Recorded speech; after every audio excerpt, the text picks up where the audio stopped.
Hoje nós vamos dar continuidade ao estudo do livro de Abacuque, trabalhando Abacuque capítulo 1, versos de 1 a 4. Eu peço que você abra sua Bíblia comigo nesse texto e vamos então hoje começar a exposição do livro. Outrora fizemos a introdução, agora vamos entrar na exposição deste livro dos profetas menores chamado Abacuque. Abacuque capítulo 1, versos de 1 a 4.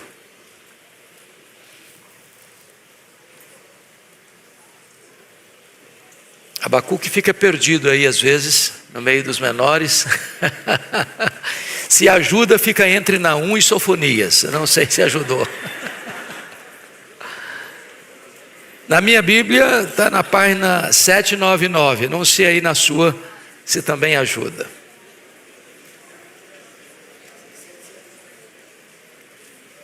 Abacuque capítulo 1, versos de 1 a 4.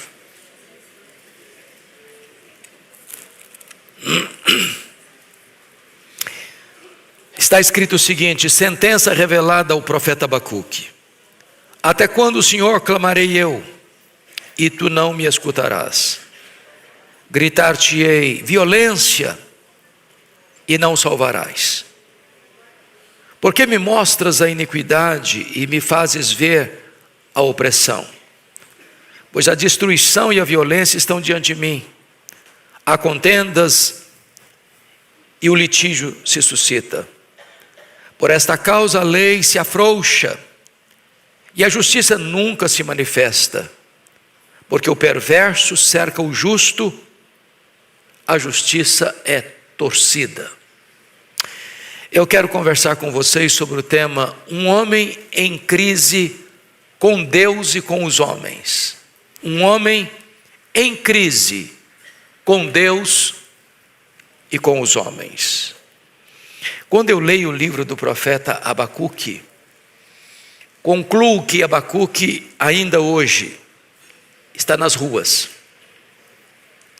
está nas universidades, está nos parlamentos, está nas cortes, está na grande mídia, está dentro do nosso coração.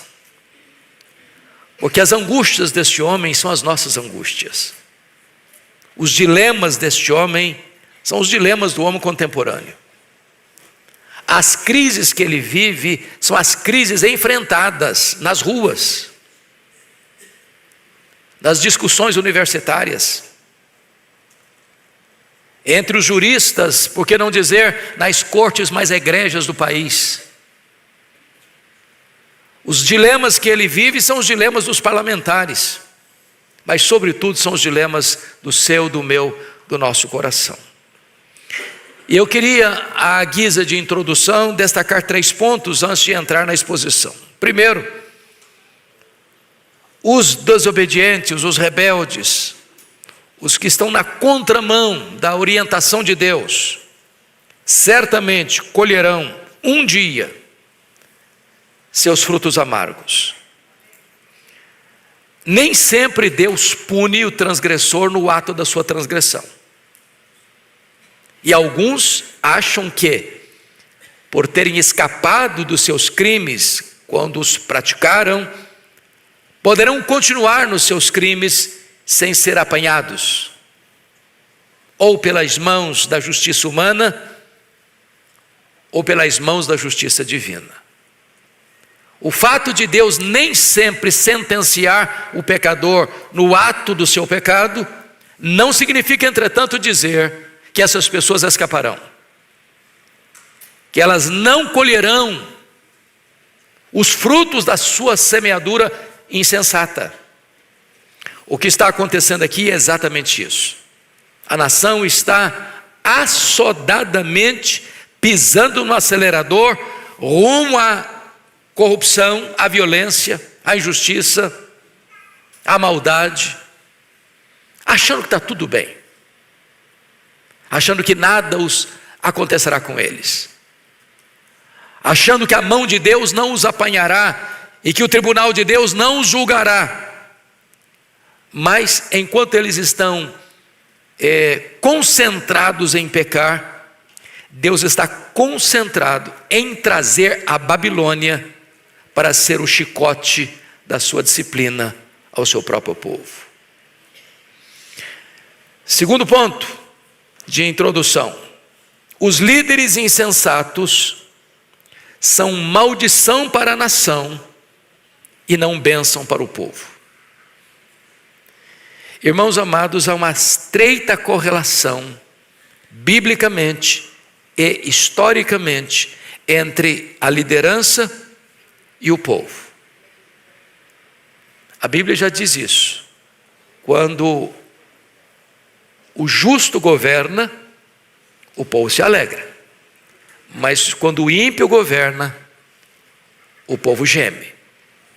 Sempre que se levantou um rei ímpio, mau, perverso, injusto em Israel ou em Judá, a nação sofreu as consequências.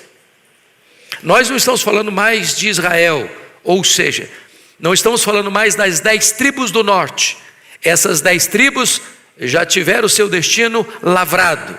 Em 722, lá no período de Ezequias, aqui em Judá, a Assíria levou as 10 tribos para o cativeiro. Nós estamos falando agora especificamente da nação de Judá, composta de 2 tribos, Benjamim e Judá. Estamos falando de Jerusalém e não de Samaria. Estamos falando daquela nação que alterna no governo homens piedosos e homens perversos. Porém, depois da morte de Josias, o último rei piedoso de Judá, a nação entrou numa descida vertiginosa para o abismo. Porque quando morre Josias, o seu filho Joacás governa, ele é muito mau. Depois governa Jeoaquim, foi muito mal. Depois governa Joaquim, foi muito mal. E depois governa Zedequias, e aí encerra o ciclo de Judá. A Babilônia toma a cidade de Jerusalém e leva o povo para uma amarga escravidão de 70 anos. Aqui está o ponto que eu gostaria que nós sempre parássemos para pensar. Quando um rei, quando um governante, seja ele rei, seja ele primeiro-ministro, seja ele presidente, ou num contexto mais próximo, seja ele um governador, ou mais próximo ainda, seja ele um prefeito, sempre que a liderança se afasta de Deus, se rebela contra Deus, aceita o mal, é instrumento do mal, coopera para que o mal prevaleça, a nação toda sofre os esbarros, o revés, as consequências dessa administração insensata, perversa e opressora. Terceiro ponto que eu levanto à guisa de introdução é que a soberania de Deus na história não é plenamente compreendida, mesmo pelos homens mais piedosos.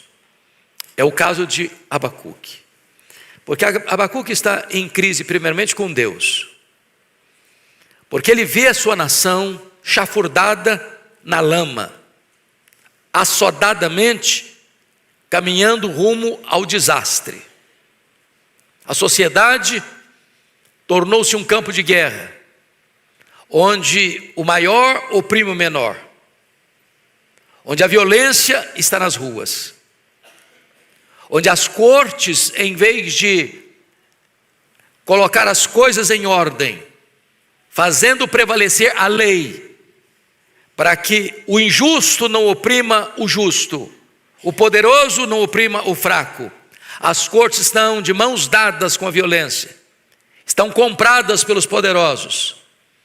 A lei é torcida, a justiça não é feita, e ele está em grande crise com Deus. Deus, o Senhor não vai fazer nada, o Senhor não vai agir, o Senhor não vai intervir, o Senhor não vai botar o pé no freio enquanto a nação pisa no acelerador rumo ao desastre. Essa era a primeira crise. Mas a segunda crise é maior que a primeira. É que quando Deus responde a ele, Deus diz o seguinte: eu estou Estou agindo sim. Eu estou preparando os caldeus. Estou preparando a Babilônia. Uma nação amarga e impiedosa. E essa nação virá. E essa nação vai tomar Jerusalém. E essa nação vai levar o povo para o cativeiro. E essa nação vai ser a vara da minha ira para disciplinar o meu povo. E ele entra mais em crise ainda. Porque ele não compreende, não entende como Deus pode usar alguém pior do que o seu próprio povo para disciplinar o seu povo. Às vezes, meus irmãos, a soberania de Deus não se encaixa com a nossa teologia, ou pelo menos com a nossa visão. Como essas trevas não se encaixam com a luz que acaba de chegar. Às vezes nós entramos em crise também. Eu não sei se você, como eu, mas quem que aqui está angustiado com o que acontece com o Brasil? Será que só eu sozinho ou tem mais alguém? Então Abacuque se levanta nesta manhã para ser o nosso professor. Seria apenas o instrumento de Deus, mas a voz é de Abacuque. Vamos à análise do texto. Primeiramente, os dramas existenciais de um profeta em crise. Abacuque é um profeta e é um intercessor. Antes de trazer a palavra de Deus para o povo, ele leva os dramas do povo a Deus. E eu chamo a sua atenção para um profeta que está em alarme por 3 razões. Primeiro, o drama de receber uma mensagem pesada da parte de Deus. Com a Bíblia aberta aí, vamos ao verso 1. Ponha na tela, filho, o verso 1, por favor. Vamos juntos? Sentença revelada ao profeta Abacuque. Essa palavra sentença no hebraico, a palavra massá, significa literalmente peso, fardo, algo muito pesado, uma carga esmagadora, algo que achata. Ou seja, o que ele está recebendo não é pesquisa, não é investigação, não é análise humana, não, ele recebe, é Deus quem revela, é Deus quem abre as comportas do céu e diz: é isso que você vai pregar, é isso que você vai anunciar. E quando ele ouve o que Deus tem para falar, ele não pode entender outra coisa senão uma sentença pesada, que vem de Deus, à sua nação. Que nação? A nação do pacto, o povo da aliança. Então, preste bem atenção, ele não cria mensagem, ele não inventa mensagem, ele recebe a mensagem. E essa mensagem é tão pesada que o seu contemporâneo Jeremias, por causa desta mensagem, foi preso. Essa sentença é tão pesada que, por causa desse tipo de mensagem, o profeta Isaías foi cerrado ao meio. E a sentença é tão pesada que aqueles que se levantam hoje ainda para entregá-la à nação sofrem certamente as consequências, por serem taxados talvez de inimigos da pátria.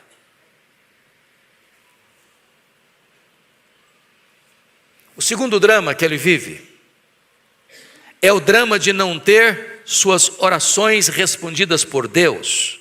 Vamos ler o versículo 2, se possível ponha na tela para toda a igreja acompanhar comigo. Vamos juntos?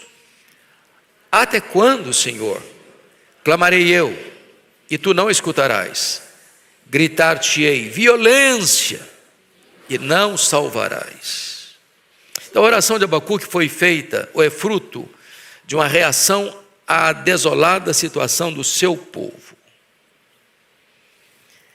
Ele está gritando, e esse até quando é um grito de desespero. Jesus, Deus, eu estou falando, eu estou vendo, a coisa está acontecendo, está aí nos noticiários, as mídias sociais estão aí divulgando todo dia, toda hora. Não é uma coisa escondida, não é uma coisa velada, não. A coisa vazou, a coisa está aí despejando em catadupas. As informações são terríveis, a realidade é pior ainda.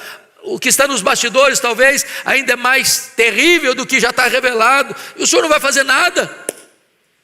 O senhor não vai agir? O senhor não está ouvindo, não? O senhor não está vendo, não? E o que ele está vendo?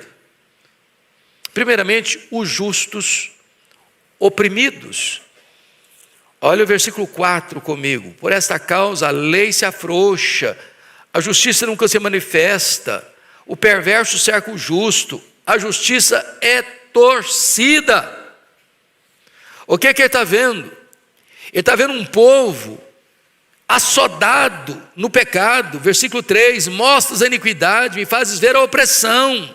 A destruição e a violência estão diante de mim, a contenda, a litígio, o litígio se suscita. O que é que ele está vendo? Ele está vendo idolatria, o capítulo 2, versículo 18.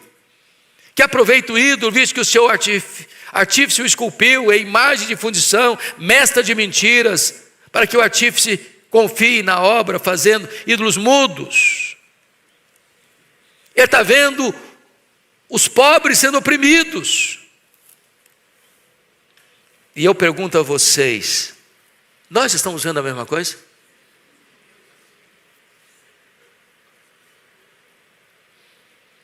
Isso nos aflige? Porque há um grande risco, irmãos, eu não sei se vocês concordam, mas quando a situação é ruim, todo dia tem mais uma informação ruim, aí você acha que vai melhorar, outra informação ruim. Aí quando você pensa que vai dar uma melhorada, outra informação ruim. Chega um momento que é igual a história do sapo na chaleira de água quente. Vocês conhecem essa história? Você joga um sapo dentro de uma chaleira de água, está confortável. Aí você acende o fogo, vai esquentando um pouquinho mais, esquenta um pouquinho mais, daqui a pouquinho ele é cozido lá sem pular da chaleira. Chega uma hora que as informações não nos chocam mais. Chega uma hora em que a situação não mexe mais com a gente. Chega uma hora que você desliga o botão da sensibilidade humana e diz, você quer saber da coisa? Eu vou pensar só em mim. Pelo menos eu estou indo bem, eu estou sobrevivendo, que os outros se danem. Estou nem aí. A situação do profeta é que ele vê a situação do seu povo e ele está gritando, até quando, Senhor? Até quando, Senhor? Até quando, Senhor? E as coisas não estão mudando. Segundo aspecto é que a oração de Abacuque foi oração de grande emergência. Você pode repetir comigo o versículo 2? Põe na tela, filho, para a gente voltar à leitura do verso 2. Vamos juntos. Até quando, Senhor, clamarei eu, e tu não me escutarás? Gritar-te-ei violência, e não salvarás. Sabe o que ele está dizendo para Deus? Deus, será que eu sou mais interessado na justiça do que o Senhor? Será que eu sou mais sensível do que o Senhor? Será que eu estou numa situação mais avançada de cuidado da sociedade que o Senhor? O Senhor não está vendo não, o Senhor não está sentindo não. Por que Deus não age? Por que os ímpios prosperam? Por que os maus tentam a Deus e escapam? Por que o justo é oprimido e o injusto não é punido? O justo é que ainda sofre mais consequências. Esse homem está em crise com Deus. Parece que a forma de Deus agir não está batendo com a teologia que ele tem acerca da pessoa de Deus. Terceiro, a oração de Abacuque se esbarra no silêncio de Deus. Até quando, Senhor, clamarei eu, e tu não me escutarás? Sabe quando você grita? A única voz que você escuta é o eco do seu desespero. Aliás, esse é um tema recorrente na Bíblia e perturbador: o silêncio de Deus. Posso lhes garantir que o silêncio de Deus grita mais alto nos ouvidos da nossa alma que o ruído mais barulhento das circunstâncias mais adversas. Esse foi o drama, por exemplo, de Jó. Lembram de Jó? Quando ele sofre 5 golpes na vida: a vida financeira, a saúde, os filhos, o casamento e as amizades. E em virtude desse ataque frontal que o joga ao chão, ele faz a Deus 16 perguntas: por quê? E ele faz 34 queixas a Deus. E a resposta que ele tem diante do seu drama é o total silêncio de Deus. Esse é o drama de Davi, quando no Salmo 22, ele vai também erguer a sua voz. No versículo 2 diz: Deus meu, clamo de dia e não me respondes, também de noite, porém não tenho sossego.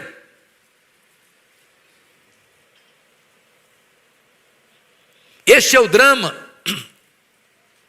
da mulher Sírio-Fenícia, que vai clamando atrás de Jesus: Filho de Davi, tem misericórdia de mim. E os discípulos tentam mandar essa mulher calar, ou mandam Jesus despedir a mulher, e ela continua clamando. O que é que você faz quando você ora e a resposta não chega? Você está doente e ora e a doença agrava.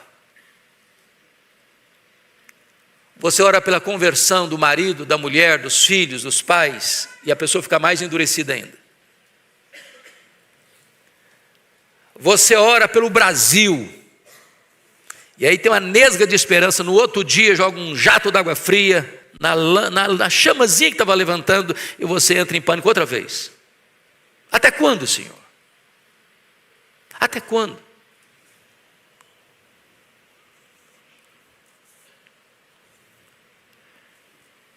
Quarto, a oração de Abacuque se esbarra na demora de Deus, porque o silêncio, ele é perturbador quando ele se estica, e você espera uma resposta e ela não vem, e você bota uma data para a coisa acontecer e não acontece. A demora. Ele está aflito, como um dia Marta ficou aflita porque Jesus não chegou, diante de um veemente pedido dela: está enfermo aquele a quem amas e ele não chega. Talvez este é o seu, este é o meu, este é o nosso drama ainda hoje. Mas, terceiro ponto que eu quero levantar é que o drama de Abacuque é o drama de ver sua geração atolando-se no pântano da corrupção. Vamos voltar os nossos olhos para o verso 3. Põe na tela para nós lermos de novo, verso 3. Vamos juntos? Porque me mostras a iniquidade e me fazes ver a opressão, pois a destruição e a violência estão diante de mim. Há contendas e o litígio se suscita. Irmãos, a Bíblia é tão incrível que se esse versículo fosse estampado na Folha de São Paulo, no Estadão, no Globo, nos periódicos semanais ou nos telejornais mais vistos no Brasil, diríamos que nós estamos tirando uma radiografia do que está acontecendo hoje, aqui. E o profeta escreveu cerca de 600 anos antes de Cristo. E ele está fazendo uma radiografia, um diagnóstico do que nós estamos vivendo hoje. É por isso que a Bíblia é tão atual. Ela escreve a história antes dela acontecer. Isso prova uma coisa, é que o homem é corrompido por natureza. Os estudiosos, os pensadores, os filósofos, acham que o problema da humanidade é falta de instrução, é falta de conhecimento. Então, dê instrução para o homem, seus problemas estarão resolvidos. Isso é um engano. Essa foi a tese do positivismo. Quem pode negar que nós somos uma geração de autoconhecimento? Temos boas universidades, temos gente culta. Quem de nós pode duvidar que o poder legislativo, o executivo e judiciário, com as suas exceções, é claro, esses poderes são ocupados por homens cultos, passaram por boas universidades, granjearam um bom conhecimento? Eles são melhores por isso? São mais éticos por isso? Será que as pessoas só erram porque são ignorantes, analfabetas? Ou as pessoas que alcançaram o pináculo da vida estudantil são melhores moralmente, eticamente mais aprovadas? E aí você começa a perceber que a corrupção está instalada. Não é lá nos coitadinhos que não tiveram acesso à escola, os que ganham um salário mínimo, os que levantam 4 horas da madrugada para pegar 3 conduções para chegar no emprego. A corrupção não é promovida pelos boia-frias. Não, é por aqueles que estão no alto comando, os doutores mais afamados, os ricos mais bem articulados, os que não têm qualquer pejo de roubar dos velhinhos do INSS para ostentar aviões, carros de luxo. E o profeta está aqui com o seu coração apertado, ao olhar para a sua nação e diagnosticar essa violência, essa injustiça, essa opressão. Então, quero levar vocês ao segundo e último ponto desta mensagem, que é a radiografia de uma sociedade decadente, ainda dentro desses 4 versículos que lemos. Em primeiro lugar, uma sociedade decadente, ela é saturada de violência. Olha o verso 2 comigo de novo. Vamos ler juntos? Até quando, Senhor, clamarei eu e não me escutarás? Gritar-te-ei violência e não salvarás. Deixa eu fazer uma pergunta óbvia, do óbvio ululante. Tem violência na sociedade brasileira?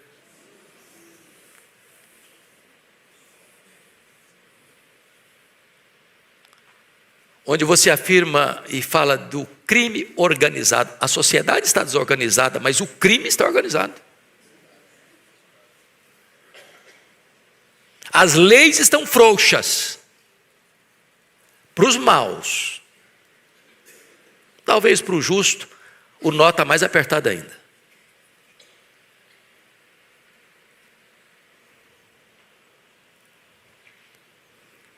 A sociedade está saturada de violência, não é só lá não, há 2.600 anos não. A sociedade está saturada de violência, é hoje, é aqui.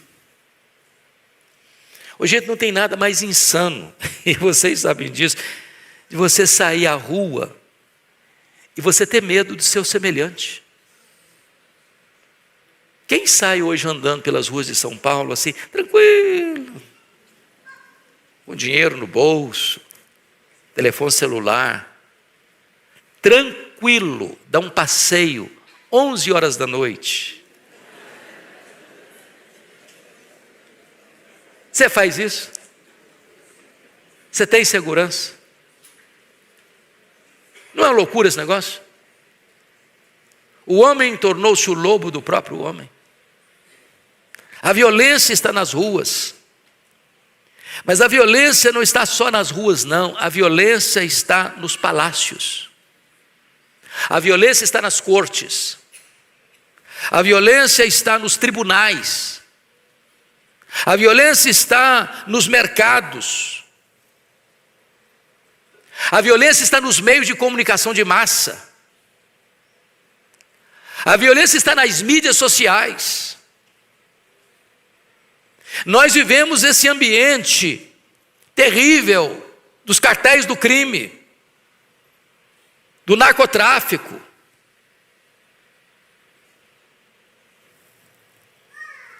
Onde os institutos de violência enfiaram os seus tentáculos em todos os setores da sociedade.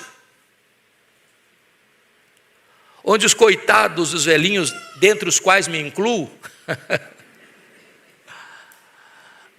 estão sendo saqueados, roubados, por aqueles que deveriam protegê-los. E você vê as CPIs sendo destampadas e algumas pessoas sendo blindadas. Esse aqui não pode ir, esse aqui não pode ir, esse aqui não pode ir. E onde você vê pessoas multibilionárias tirando o pão da boca do faminto para ostentar o seu luxo. O grande problema é que o profeta Abacuque está vendo essa cena. E ele está vendo essa cena com uma pergunta que o aflige demais. E eu não sei se aflige a você, a mim aflige. E a pergunta dele é: até quando, Senhor, clamarei eu, e tu não escutarás? Gritar-te-ei violência, e não salvarás. E de repente, quando você vê abrir uma portinha de esperança, no outro dia está fechada. Porque aquela frechinha que se abriu era mais um jogo, era mais um artifício para tirar o oxigênio da esperança do povo. E é isso que ele está vivendo. Segundo lugar, uma sociedade decadente, ela é dominada pela iniquidade e não pela virtude. Vamos ler de novo o verso 3, por favor, ponha na tela. Verso 3. Toda a igreja comigo. Por que me mostras a iniquidade? Me fazes ver a opressão. Pois a destruição e a violência estão diante de mim. Há contendas e o litígio se suscita. Veja você que o problema do profeta não era apenas ver a presença do mal, mas a procedência dele. De onde estava vindo o mal? Que o aflige, que o incomoda. O mal que ele está vendo não é da Babilônia, não é nem da Síria. De onde está vindo o mal que está afligindo a ele? Da sua própria nação, do seu próprio povo.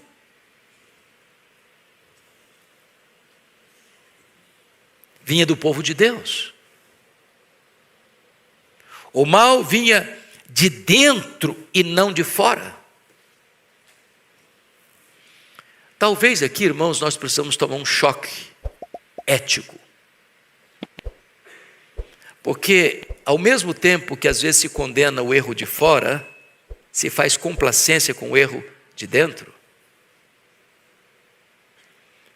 Às vezes a gente fica chocado com os roubos bilionários, mas na hora de fazer justiça com centavos, com troco de padaria, você deixa passar. E às vezes você até pratica.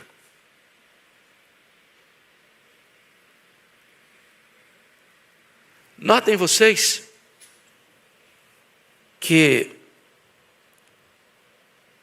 Jerusalém não está caindo nas mãos da Babilônia, porque a Babilônia é tão poderosa e Jerusalém é tão pequena.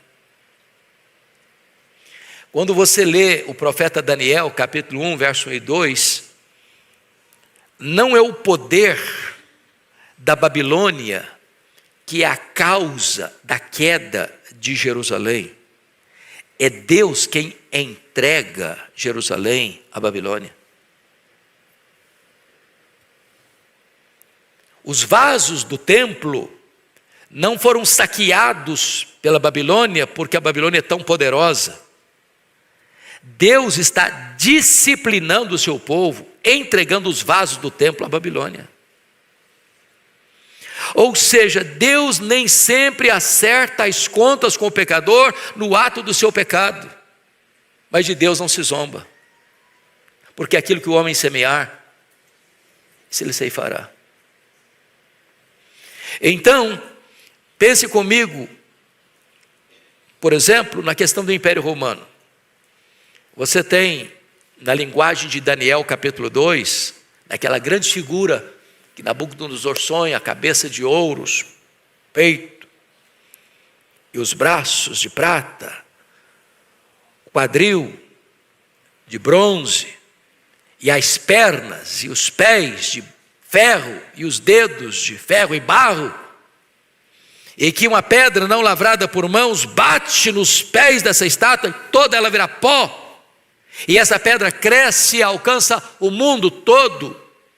Daniel 2 é uma profecia do que haveria na história da humanidade dos grandes impérios. Primeiro, cabeça de ouro, a Babilônia. Peitoral com os braços de prata, o Império Medo-Persa. Os quadris de bronze, o Império Greco-Macedônio.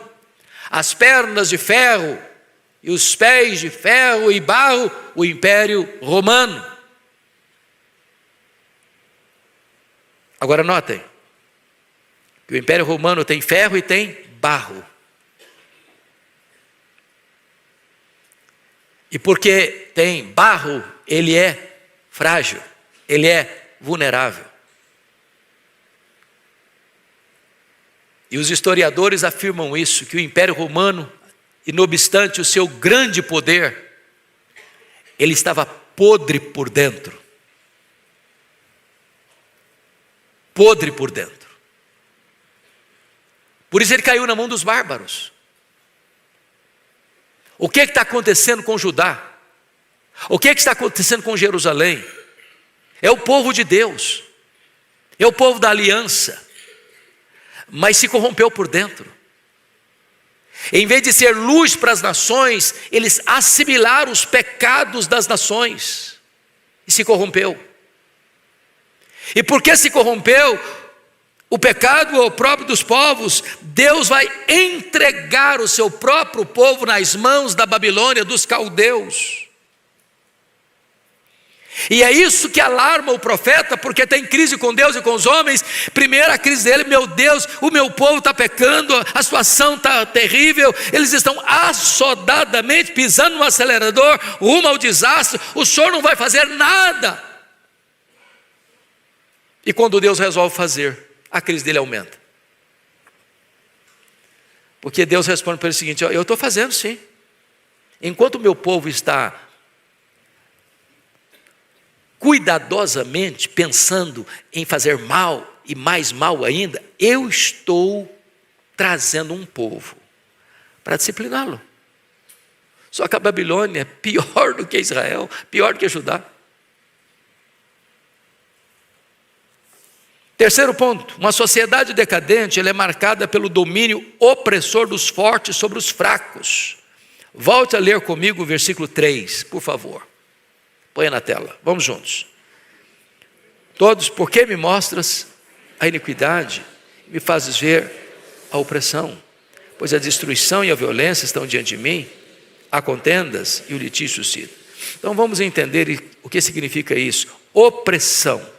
Porque me mostras a iniquidade e me fazes ver a opressão. O que é opressão? O que você entende quando alguém oprime outra pessoa? Opressão é o domínio do forte sobre o fraco. É fruto do sistema corrompido de roubar do que pouco tem por aquele que mais tem.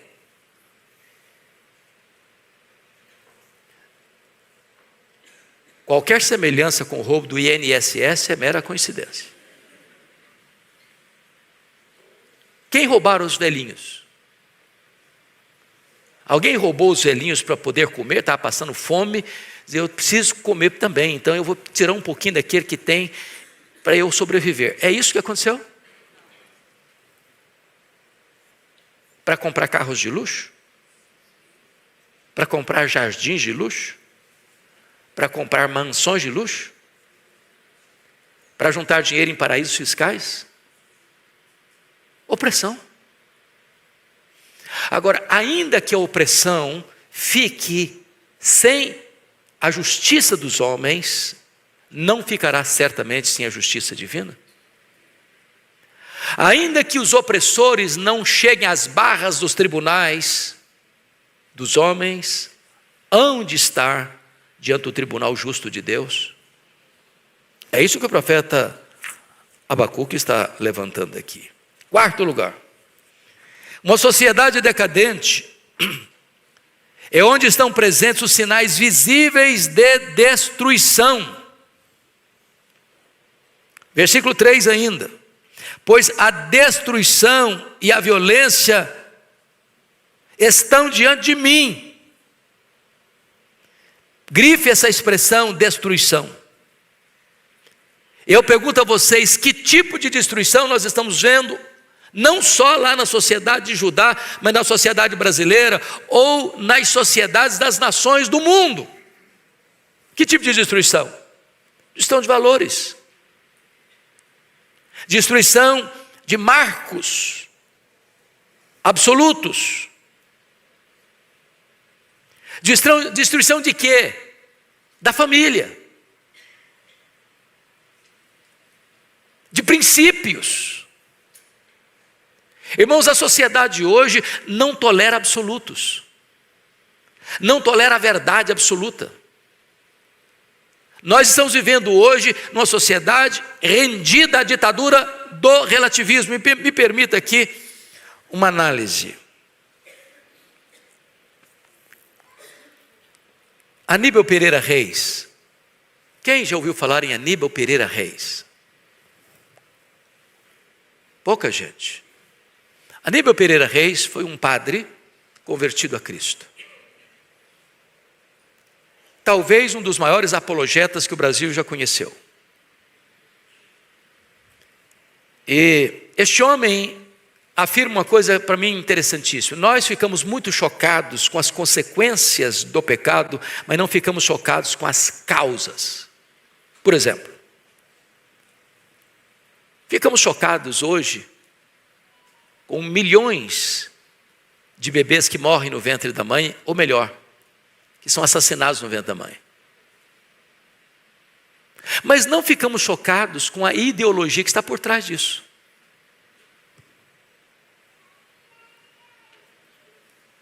Existem pensadores que estão lá no ar-condicionado, engendrando ideias que, postas em ação, vão trazer desastres para a sociedade. Por exemplo, quando Adolf Hitler defende a tese da superioridade da raça ariana, ele está abrindo um precedente, então, para sacrificar 6 milhões de judeus. A uma raça que ele considerava sub-humana. Então a bomba mais poderosa do mundo não é a bomba de hidrogênio, não é a bomba atômica. A bomba mais poderosa do mundo é a bomba I. É a bomba das ideias. Porque as ideias é que põem em movimento as ações. E as ações mais malignas tantas vezes. Uma sociedade decadente é onde são presentes os sinais visíveis de destruição. E às vezes a destruição não é apenas o ato de tirar a vida, ou de oprimir, ou de roubar, é quem está concebendo essas ideias. São os articuladores, que estão vestidos de terno Armani e gravata de seda, que são aplaudidos como heróis, que, pondo em movimento as suas ideias, levam à destruição lá na ponta. Lá na ponta. É por isso que nós temos que nos acautelar com as ideologias. Porque elas desembocam em ações, às vezes, perversas. Quinto ponto. Uma sociedade decadente é marcada por relacionamentos quebrados. Versículo 3, está escrito assim: pois a destruição e a violência estão diante de mim, e há contendas. O que é contenda? Confusão, briga. É uma sociedade não pacificada. É uma sociedade que vive com a corda esticada. É uma sociedade onde você olha o outro como lobo. O homem é o lobo do próprio homem. Onde você anda pelas ruas de São Paulo, nas outras cidades do Brasil e do mundo, e você fica olhando para trás, olha para trás, do lado, você está desconfiado. Você tem medo. Onde você sai de uma agência bancária, onde você vai pagar um boleto e sai com medo.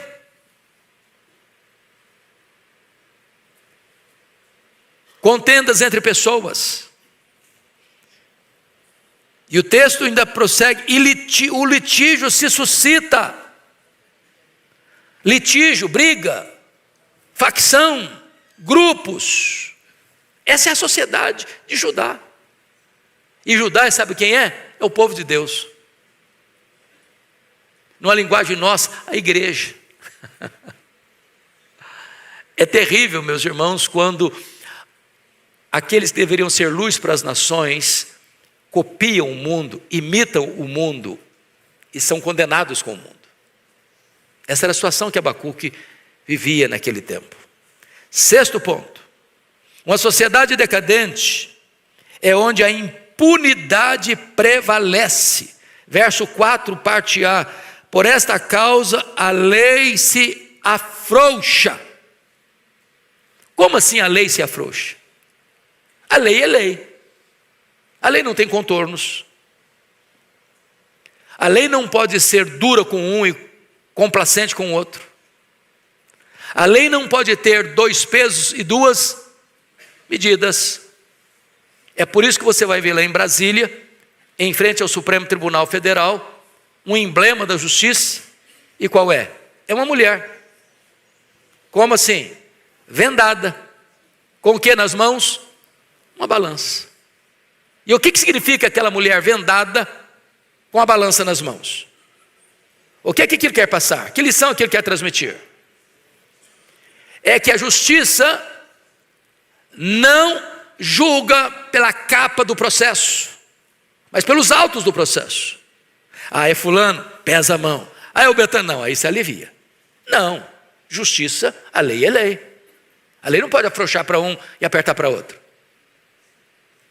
Por que a balança? Porque tem que existir justiça. Não pode criminalizar tudo desse e inocentar tudo daquele. A justiça tem que cumprir a lei, não torcer a lei, não afrouxar a lei. Agora, que lei é essa aqui? De que lei ele está falando? Claro que ele não está falando da Torá, da lei de Deus. A lei de Deus não afrouxa não. Eita, Deus não se corrompe não. Não tem propina no tribunal de Deus não. Não se suborna o reto juiz não. A lei de Deus é clara, a alma que pecar, essa morrerá. Deus não inocentará o culpado. Essa é a lei da Torá. Mas a lei dos homens, às vezes é frouxa demais com uns e aperta o nó demais para outros. Porque depende do nome que está na capa do processo. Vocês não acham que Abacuque está nas ruas? que ele deveria fazer uma visitinha nos nossos parlamentos, nas nossas cortes, nas decisões.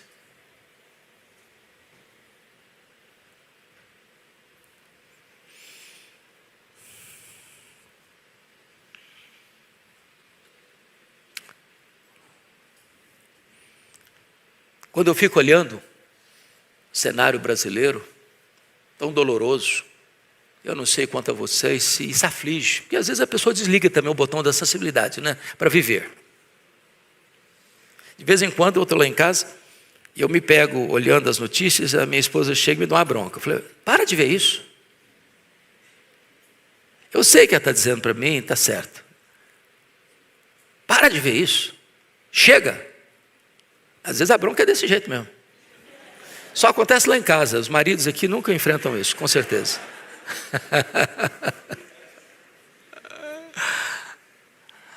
Mas tem hora que dá angústia.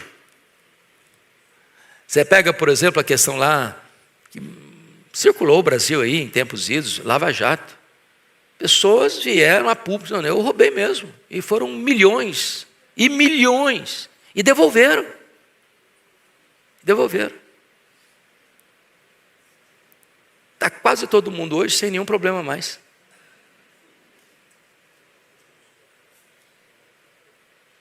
A lei se afrouxa. A justiça não é feita. E passa uma grande mensagem. O crime compensa. Essa era a sociedade de Judá. Não estou falando do Brasil não, gente. Estou falando de Judá. Tá? 7º lugar. Uma sociedade decadente é marcada por um poder judiciário impotente e corrompido. Versículo 4. Põe na tela para lermos, por favor. Vamos juntos? Por esta causa, a lei se afrouxa e a justiça nunca se manifesta. Porque o perverso cerca o justo. A justiça é torcida. A justiça nunca se manifesta. Isso é doloroso demais, não é não? A justiça nunca se manifesta. O que você espera da justiça? Que ela seja feita. A sociedade, ela é composta de tal maneira que se o fulano oprime o Beltrano pode reclamar a justiça e esperar que os seus direitos violados sejam devolvidos a ele. Esse é o papel da justiça. Mas o texto está nos informando que a justiça nunca se manifesta. Porque nesse caso de Judá, a justiça tinha lado. Ela tinha lado. E não era o lado certo. Era para favorecer o perverso. Era para cercar, entrincheirar, encurralar o justo.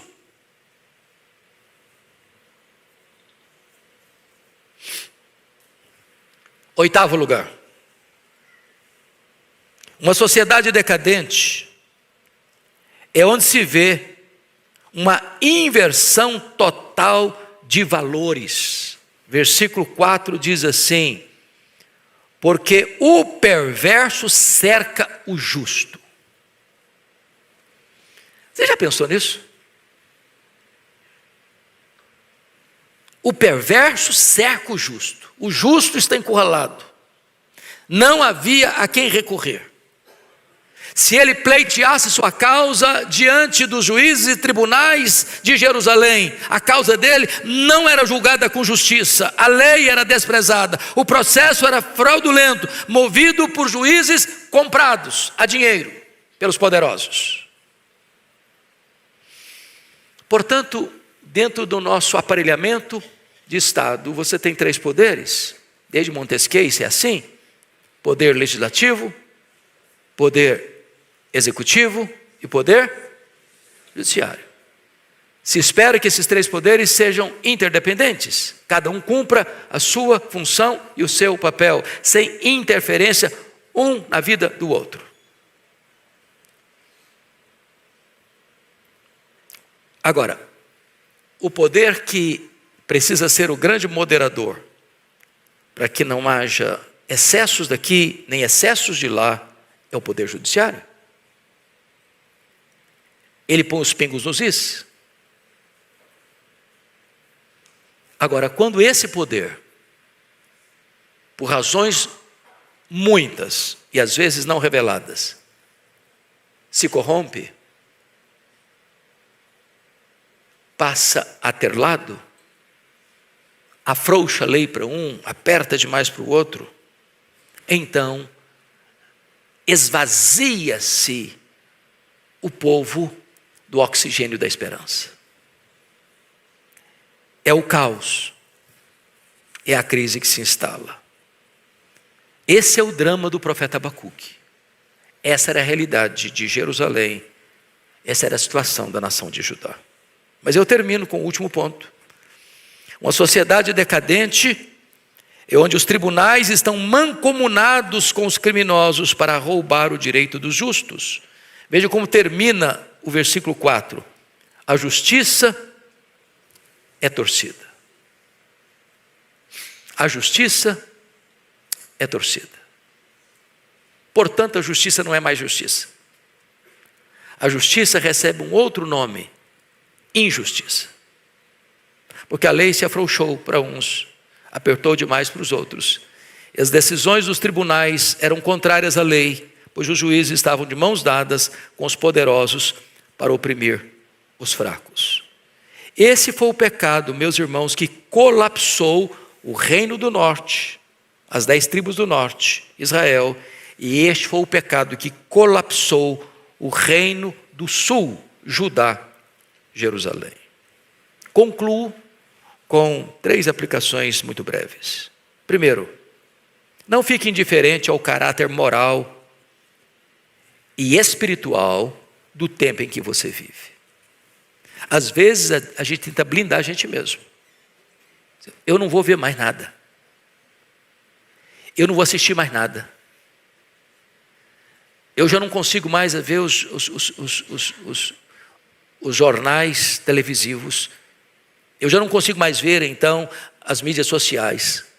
Eu não quero ver mais nada, porque eu não quero mais sofrer. Eu vou me isolar, eu vou virar um avestruz que vou enfiar a cabeça na areia. Vou achar que está tudo bem.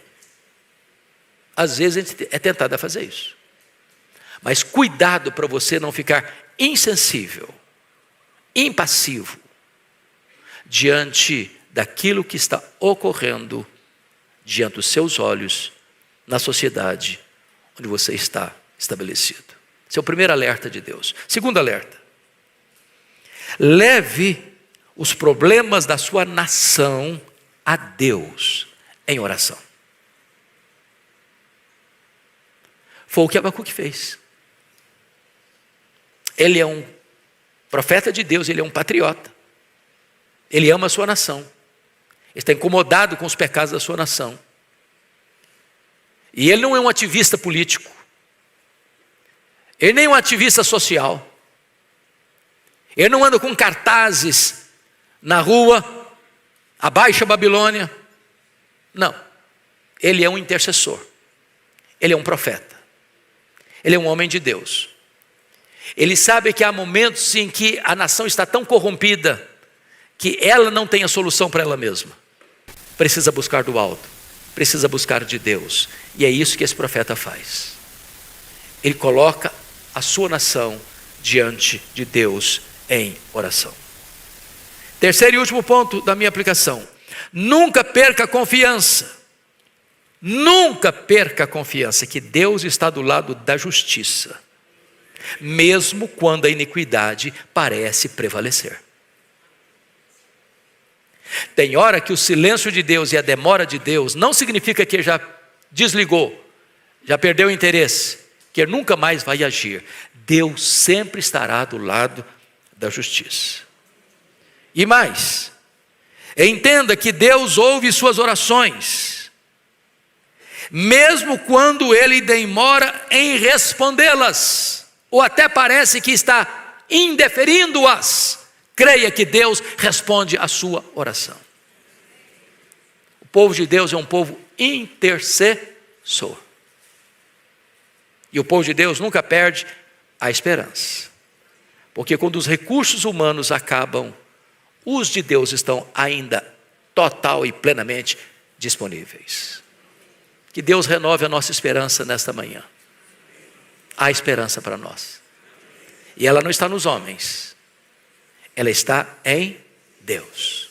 Vamos ficar em pé e vamos orar.